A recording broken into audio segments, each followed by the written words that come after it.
The rock record from 1.8 to zero point 0.8 billion years ago shows something bizarre. Earth's chemistry flatlined. Oxygen levels stalled.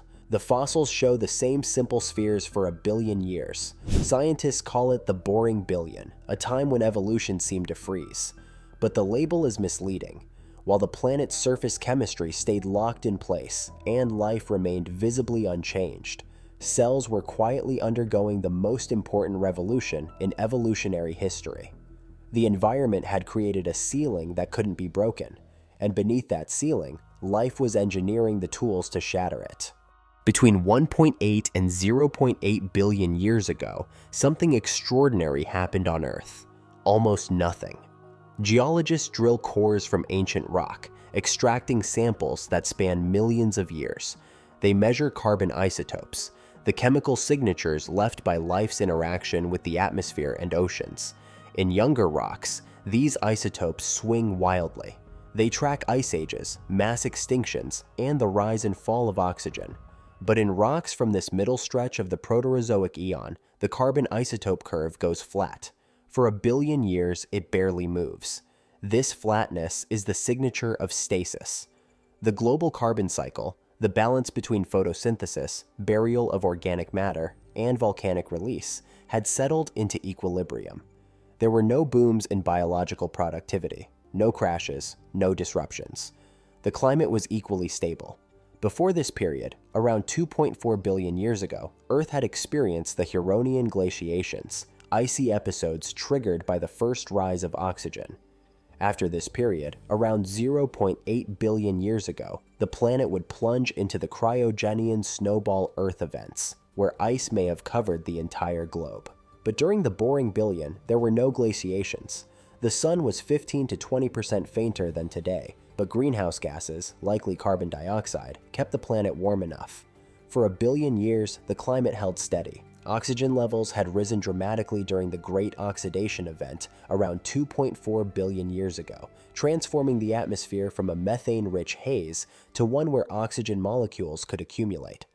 But after that initial surge, oxygen stopped climbing. It flatlined at somewhere between 0.1 and 1% of present atmospheric levels.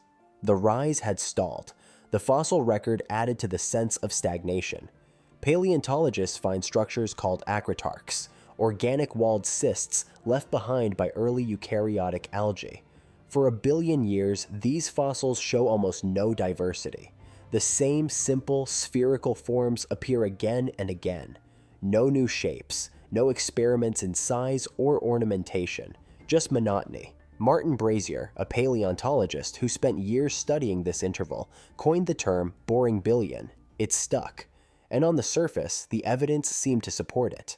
Evolution, the engine that had driven life from single-celled prokaryotes to more complex eukaryotes, appeared to have downshifted into neutral. The oceans during the boring billion were not like the oceans today. They were layered, toxic, and fundamentally hostile to the kind of life that would eventually dominate Earth. At the surface, a thin zone existed where cyanobacteria thrived. These photosynthetic microbes produced oxygen, creating a narrow oasis where oxygen molecules could dissolve into the water and exchange with the atmosphere.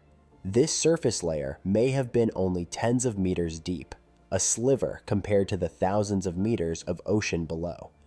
Beneath that oasis, the ocean changed.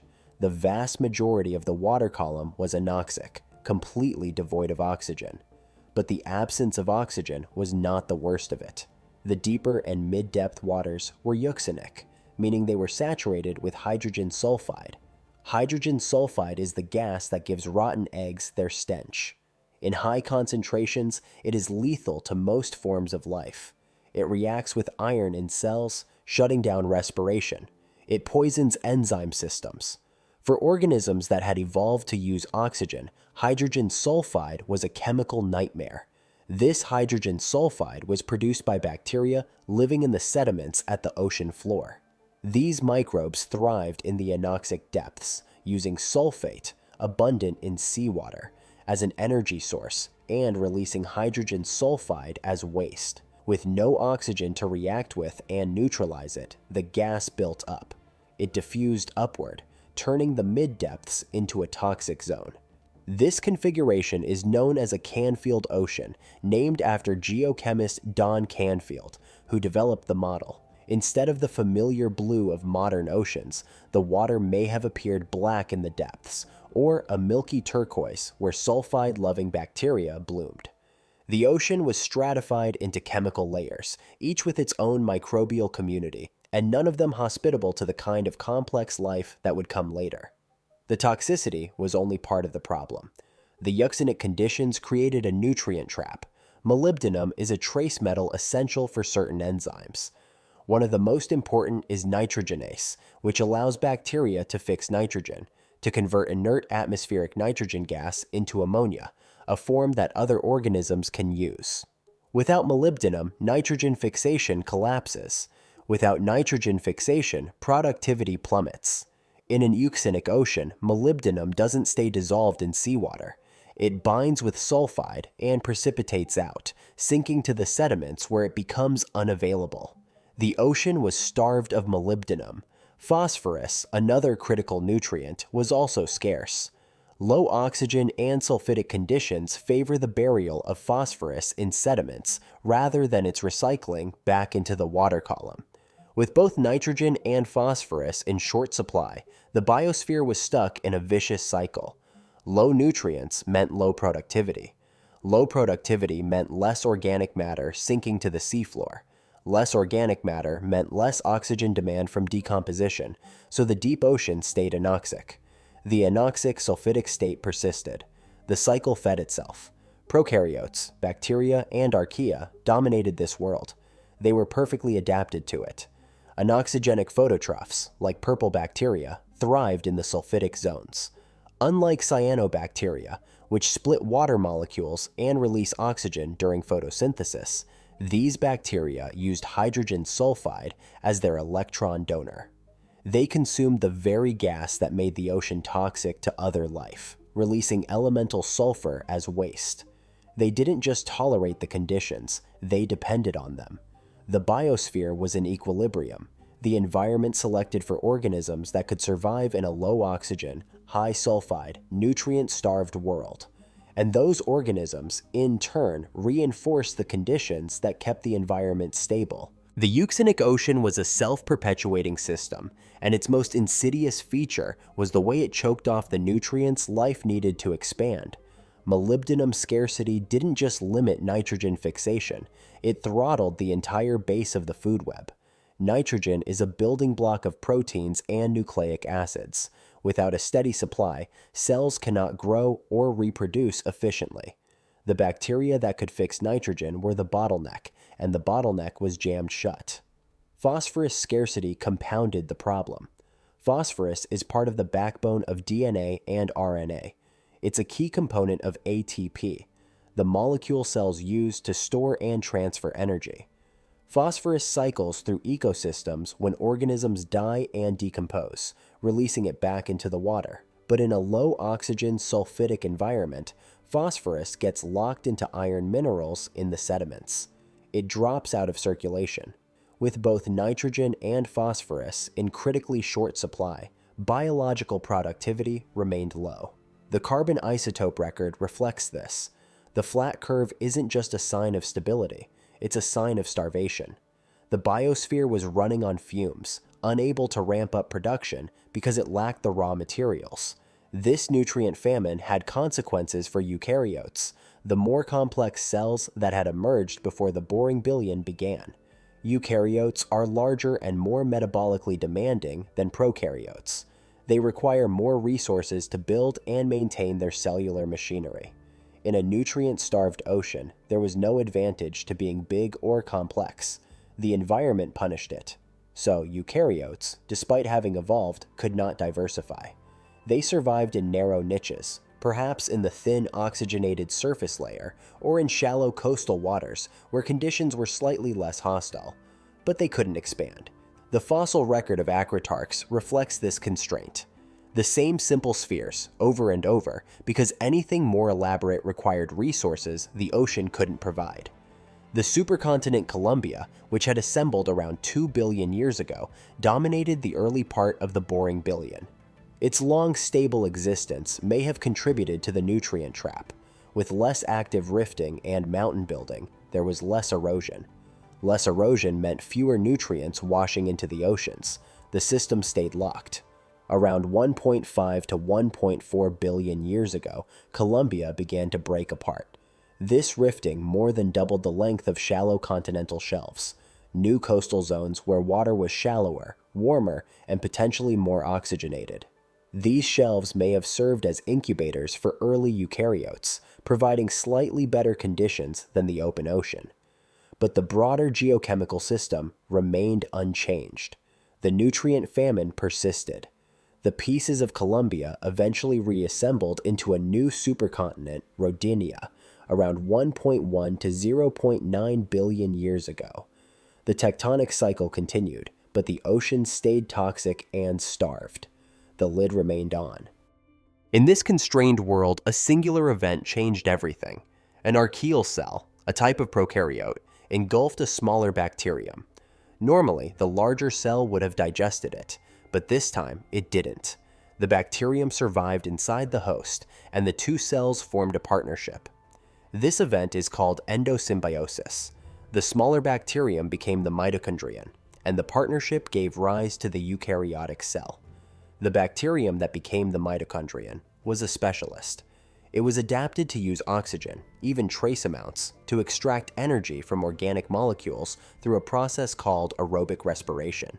This process is vastly more efficient than the anaerobic pathways used by most prokaryotes. Where anaerobic metabolism might yield 2 molecules of ATP from a single glucose molecule, aerobic respiration could yield 30 or more. For the host cell, this was a revolution. The mitochondrion acted as an internal power plant, taking in the host's waste products and oxygen, and pumping out massive quantities of ATP. The host no longer had to rely solely on its own inefficient metabolic pathways. It had outsourced energy production to a specialist. In return, the mitochondrion got a stable environment. It was protected from the external chaos of the sulfitic ocean. It had a reliable supply of nutrients from the host. The arrangement was mutually beneficial. Over time, the mitochondrion became fully integrated. It transferred most of its genes to the host's nucleus, keeping only a small set of genes for itself. It replicated in sync with the host cell. It became an organelle, a permanent specialized structure within the eukaryotic cell. This merger is the single most important event in the history of complex life. Every animal, every plant, every fungus on Earth is a descendant of that original partnership. Without mitochondria, eukaryotes would never have had the energy to build nuclei, to grow large, to develop specialized organelles, or to support the metabolic demands of multicellular bodies. The timing of this event is debated, but molecular clocks, which use mutation rates to estimate when evolutionary lineages split, consistently point to the Proterozoic. The last eukaryotic common ancestor, the organism that had both a nucleus and mitochondria, likely lived around 1.8 to 1.6 billion years ago, right at the start of the Boring Billion. Later, in one lineage of eukaryotes, a second endosymbiosis occurred. A eukaryote that already had mitochondria engulfed a cyanobacterium. This cyanobacterium became the chloroplast, the organelle that performs photosynthesis. This second merger gave rise to algae, the ancestors of all plants. The Boring Billion was the era when these mergers happened, stabilized, and were perfected. The cells had to learn to manage these new internal structures, to coordinate their replication, to integrate their metabolic outputs. This was not a quick process. It took hundreds of millions of years. But the result was a cell with capabilities no prokaryote could match. A cell with an internal power source that could generate energy orders of magnitude more efficiently.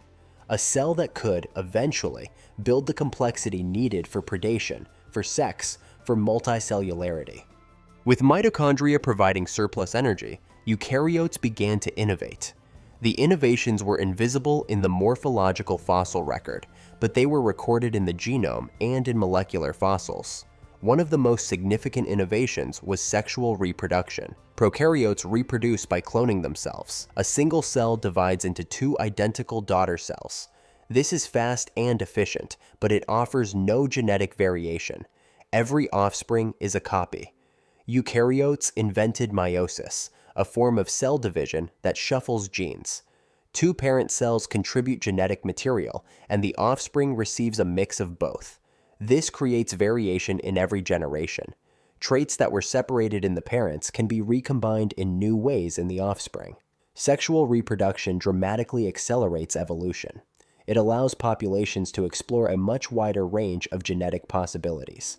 Beneficial mutations from different individuals can be combined. Harmful mutations can be purged more efficiently. The pace of adaptation increases. The genetic machinery for meiosis is complex, involving the precise pairing and recombination of chromosomes. The fact that all eukaryotes share this machinery suggests it evolved once, early in eukaryotic history, likely during the Boring Billion. Eukaryotes also became predators.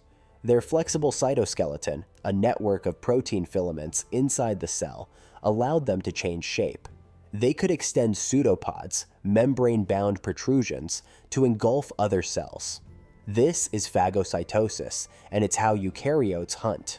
Predation created a new kind of ecological pressure. For the first time, being small and simple wasn't just a matter of energy efficiency. It was a matter of survival. Prey cells that could swim faster or develop defensive structures had an advantage. Predator cells that could hunt more effectively had an advantage. An arms race began. This arms race is invisible in the Acritarch fossil record because the fossils are just cysts, resting stages that early eukaryotes formed to survive harsh conditions. The cysts don't show us the active swimming hunting cells, but the genetic machinery for predation, the cytoskeletal proteins, the membrane dynamics, was being forged during this period. Eukaryotes also began experimenting with multicellularity. True multicellularity, where cells differentiate into specialized types, would come later. But the first steps, cells sticking together, cells signaling to each other, were happening during the Boring Billion. The genetic tools for cell adhesion and communication are ancient. Proteins like caterins, which glue cells together, and signaling pathways that allow cells to coordinate their behavior are found in all multicellular eukaryotes. Their presence suggests these tools were already being assembled during the Proterozoic. These early multicellular experiments were likely simple, clusters of cells, perhaps with some division of labor, but they were the prototype for everything that would come later. They were the first draft of the animal body plan. The evidence for all of this innovation comes not from fossils of cells, but from molecular fossils. Steranes are complex lipid molecules found in ancient rocks.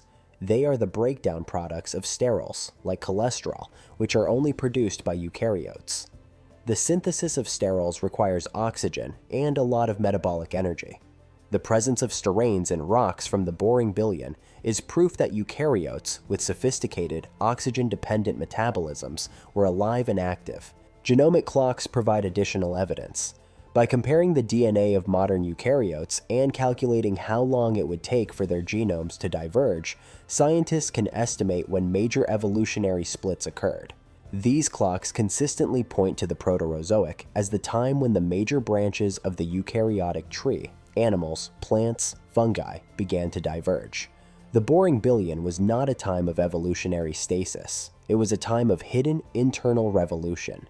The environmental constraints kept eukaryotes from diversifying morphologically, but they were building the genetic and metabolic toolkit that would allow them to explode once those constraints were lifted.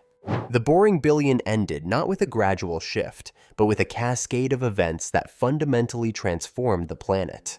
Around 0.8 to 0.75 billion years ago, the supercontinent Rodinia began to break apart. This was not a slow, quiet rifting like the earlier breakup of Columbia. This was violent. The tectonic forces tore Rodinia into fragments, creating new ocean basins and building new mountain ranges. Mountain building is critical because mountains erode. Rainwater, slightly acidic from dissolved carbon dioxide, reacts with rock, weathering it and releasing minerals. The weathered material, sediment, dissolved ions, washes into rivers and eventually into the ocean. For a billion years, erosion rates had been relatively low. The long-lived supercontinents and stable climate meant less mountain building, less weathering, less nutrient delivery to the ocean. The nutrient famine had been sustained by this tectonic quiescence. But when Rodinia broke apart, erosion rates spiked. Massive quantities of phosphorus, locked in continental rock for billions of years, were suddenly released. Phosphorus flooded into the oceans. Phosphorus is the limiting nutrient in most marine ecosystems. When it becomes available, productivity explodes. And it did. Eukaryotic algae, which had been confined to narrow niches for a billion years, now had the nutrients they needed. They bloomed. This was not a local event. It was a global-scale algal bloom, an explosion of photosynthetic activity unlike anything the planet had seen. These algae had chloroplasts. They performed oxygenic photosynthesis, and as they bloomed, they pumped oxygen into the atmosphere and oceans at an unprecedented rate. This event is called the Neoproterozoic oxygenation event. Oxygen levels, which had been stuck at a fraction of a percent for a billion years, began to climb. The deep ocean, which had been anoxic and sulfidic for so long, began to oxygenate. The euxinic state collapsed. Hydrogen sulfide, which had dominated the mid-depths, was oxidized. The nutrient trap broke. Molybdenum became available again, allowing nitrogen fixation to ramp up. Productivity increased further. The system flipped from a stable, low productivity state to a high productivity state. But this new world was unstable. The massive burial of organic matter from the algal bloom pulled carbon dioxide out of the atmosphere. Carbon dioxide is a greenhouse gas, and without it, the planet cooled. The climate, which had been stable for a billion years, destabilized. The result was the cryogenian snowball Earth glaciations, episodes where ice may have covered the entire planet, from the poles to the equator. The exact mechanisms are still debated, but the link between the oxygenation event and the glaciations is supported by the timing. The oxygen spike and the onset of global glaciation occurred within a few tens of millions of years of each other. The boring billion had ended. The environmental lid that had constrained life for so long had been lifted. When Earth emerged from the snowball episodes, the world was unrecognizable. The oceans were oxygenated, nutrients were abundant. The climate, though chaotic for a time, eventually stabilized into a new regime. And eukaryotes were ready. For a billion years, they had been building in the shadows. They had acquired mitochondria, giving them an energy source orders of magnitude more powerful than anything prokaryotes could manage. They had invented sexual reproduction, allowing them to adapt and diversify at unprecedented speed. They had developed predation, creating ecological complexity. They had experimented with multicellularity, laying the groundwork for bodies with specialized cells. But during the boring billion, all of these innovations had been constrained. The low oxygen levels capped the size and complexity eukaryotes could achieve. The nutrient famine limited their abundance and diversity. The toxic sulfidic oceans confined them to narrow niches. Now, those constraints were gone. The environment that eukaryotes had been engineered for, high oxygen, high nutrients, non-toxic water, finally existed. The result was explosive. Within a few 100 million years, the Ediacaran biota appeared, large, soft-bodied organisms, some of them clearly multicellular, some of them stranger and harder to classify. They were the first visible, macroscopic life in Earth's history. And then came the Cambrian explosion. In a geological eye blink, all the major animal body plans appeared. Arthropods, mollusks, chordates, predators with eyes and jaws, prey with shells and spines. The arms race that had started at the cellular level during the boring billion now played out at the scale of entire organisms. This was not a sudden invention of complexity. It was the release of complexity that had been building for a billion years. The boring billion was a slingshot. The environmental constraints pulled it back, creating tension. The cellular innovations were the projectile being loaded into place, and when Rodinia broke apart, flooding the oceans with nutrients and oxygen, the slingshot fired. Evolution hadn't stopped. It had been preparing. The billion years that seemed boring were, in fact, the most important billion years in the history of complex life. They were the foundation, and when the foundation was complete, everything else followed.